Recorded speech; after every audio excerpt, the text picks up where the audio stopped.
ओम शिवाय नमस्तुभ्यम। आप सभी का हमारे चैनल कथा सागर में स्वागत है। आज इस वीडियो में प्रदीप जी मिश्रा बताने वाले हैं कि नारी का सिंदूर अगर मांग भरते समय यदि नाक पर गिर जाए तो क्या होता है। अगर नाक पर गिर जाता है तो समझा जाता है कि कोई अच्छी खबर मिलने वाली है, और वहीं अगर सिंदूर लगाते समय धरती पर गिर जाए तो समझना चाहिए कि हमारे आँख में आंसू आने वाले हैं, यानी कोई बुरी खबर आने वाली है। तो अब आगे सुनते हैं नारी के सिंदूर के बारे में विस्तार से पंडित जी से। मांग में माता सिंदूर भर रही हैं, मांग में सिंदूरा भरा जा रहा है, मांग में कंकु भरा जा रहा है, मांग में सिंदूर भरा जा रहा है, और वो सिंदूर नाक पर गिरता है। वो सिंदूर नासिका पर गिर गया तो कहते हैं कि कोई काल आने वाला था पति के ऊपर, वो काल टल गया और नाक पर सिंदूर आया तो नारी का सौभाग्य और अखंड हो गया, ये शास्त्र कह रहा। और सिंदूर भरते समय वही सिंदूर अगर भूमि पर गिर गया तो अब देखिए जरा, देवी भागवत को उठाकर पढ़िएगा।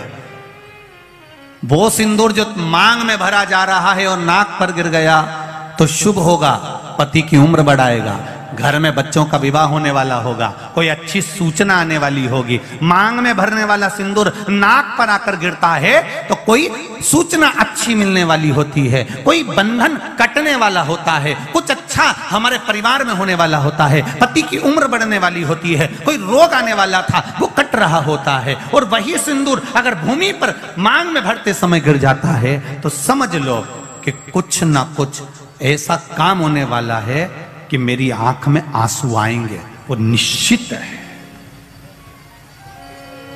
वो निश्चित है। चाहे वो किसी प्रॉपर्टी के चक्कर में हो, परिवार के चक्कर में हो, नातों के चक्कर में हो, पुत्रों के चक्कर में हो, बेटियों के चक्कर में हो, पति के चक्कर में हो, रिश्तेदारों के चक्कर में हो, कुटुंब मायका ससुराल के चक्कर में हो, पर निश्चित है कि नेत्र में जल जरूर आएगा, ये निश्चित था। क्योंकि भूमि पर वो सिंदूर अगर नाक पर गिरा है तो शुभ है, पर वही सिंदूर अगर भूमि पर गिरा है तो वो अशुभ है।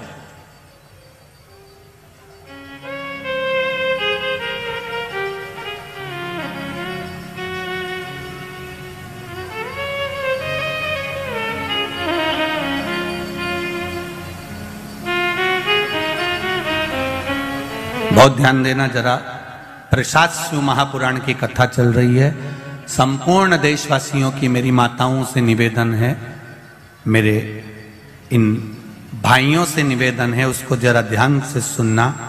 आप सालासर बालाजी गए, आप मेहंदीपुर बालाजी गए,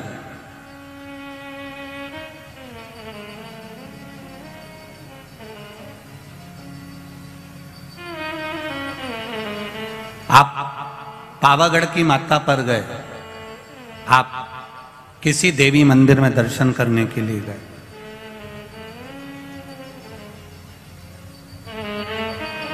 वहां से उन्होंने हनुमान जी के मंदिर का सिंदूर लिया और तुम्हारे माथे पर लगा दिया। समझना जरा कथा को बहुत अच्छे से।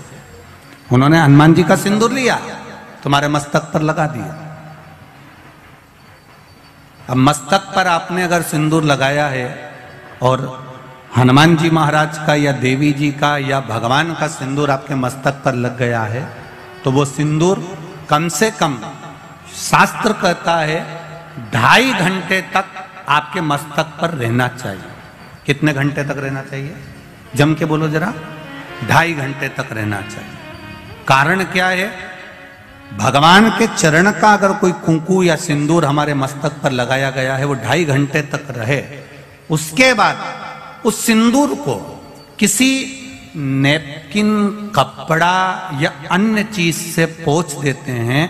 पोंछने के बाद वो गलत जगह पर टंग जाता है, लोग उसका गलत हाथ का प्रयोग कर लेते हैं। वो जितनी जगह गलत जगह जाता है उतना दोष हमको लगते चले जाता है। इसलिए सिंदूर का क्रम है कि कोई पुष्प है, उस पुष्प से उस सिंदूर को लगा लिया जाता है, कोई पत्ती है उससे सिंदूर को लगा लिया जाता है, उस पुष्प को फिर विसर्जन में, अगर विसर्जन में नहीं रख सकते तो अपने घर में जो गमला होता है जिसमें पौधा लगा होता है, उस पौधे में उसको डाल दिया जाता है, जिससे वो सिंदूर उसमें मिल जाए और हमारे घर में सदा रहे। पर हमने कोई टाविल, होटल में ठहरे तो होटल के टाविल से पोंछ दिया, कहीं ठहरे थे तो दीवार से पोंछ दिया, कहीं लगा दिया, उसका दोष है,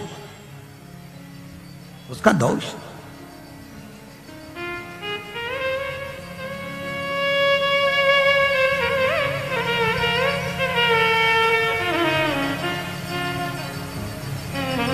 कितना सुंदर बात कहा गया है। नारी मस्तक पर मांग में सिंदूर भर रही है, नाक पर गिरा शुभ है, जमीन पर गिरा शुभ है, जमीन पर गिरा वो शुभ है, पर मांग का सिंदूर नाक पर आया। इसलिए आज भी बिहार में, जो लोग राजस्थान में, बिहार में, मारवाड़ में इधर उधर अगर आप लोग जाते होंगे तो जब कई बार आपने देखा होगा, आप जाइए जरा कहीं योग लगे तो दादी रानी सती के मंदिर पर जाइए, या आप कहीं झुंझुन जाइए, कहीं आप बिहार साइड, उत्तर प्रदेश साइड में जाएंगे तो माताएं जब मांग भरती है, जब वो छठ की पूजन करती है, कोई बड़ी पूजन करती है, तो सिंदूर थोड़ा सा नाक पर लगाकर सिर तक लेकर जाती है। चाहे बंगाल साइड में चले जाओ, चाहे आप यूपी में, चाहे बिहार में चले जाओ, नासिका पर सिंदूर का भाव हो जाता है। ऐसी ही जानकारियाँ प्राप्त करने के लिए इस चैनल को लाइक, शेयर और सब्सक्राइब जरूर करें। ओम शिवाय नमस्तुभ्यम।